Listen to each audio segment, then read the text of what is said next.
Up until now, our training has focused on voice communication. While voice remains foundational, modern healthcare incidents demand the precise, error-free transfer of detailed data, like patient counts and resource requests. In this session, we will install the Winlink Express software, configure your station profile, and successfully send your first digital message. To follow along today, you will need three things: a Windows-capable computer, an active internet connection, and your FCC amateur radio call sign. Completing this setup provides the bridge that takes an operator from handling local voice traffic to supporting regional, data-driven healthcare networks. Step 1 is to download Winlink Express from the official site and run through the standard Windows installation prompts. When you launch the application for the first time, it automatically opens the Winlink Express Properties window. This is where you establish your identity on the network. In the top field, enter your FCC call sign exactly as it appears on your license. If this is your first time using the system, create a secure password. Fill in the remaining required contact fields, then click Update at the bottom. This profile configuration securely links your specific amateur radio license to the global Winlink network, ensuring strict accountability for every message you send. Winlink routes messages through a global network of Common Message Servers, or CMS. Your computer can reach these servers using two distinct pathways: radio or Telnet.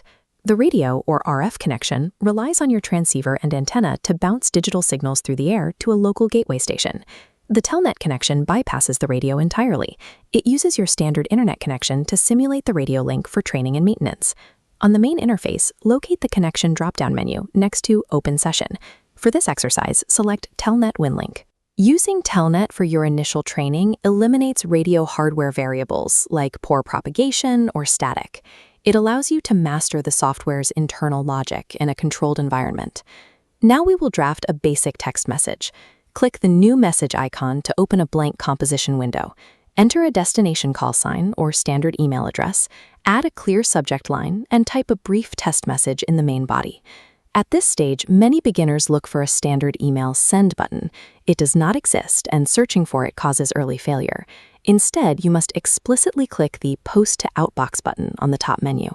Then verify the action by checking your folder menu to see the outbox counter change from 0 to 1. Clicking Post does not transmit any data.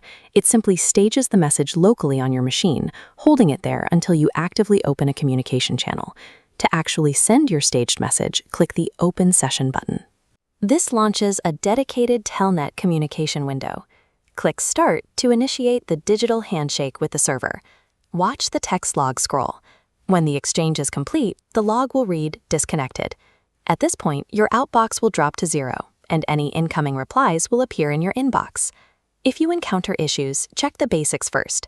If a message refuses to stage in the outbox, verify you haven't left a required field, like the subject line, blank.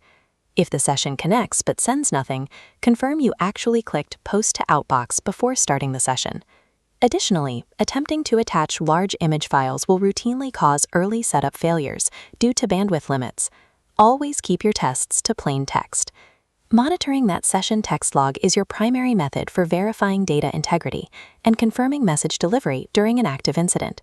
You have now successfully configured your station and completed your first digital data transfer. The exact software mechanics and workflows you just executed over the internet apply identically when you deploy in the field over an RF radio link. Practice sending test messages to your peers to build muscle memory. In our next session, we will apply these skills to standardized ICS forms and complex tactical addressing.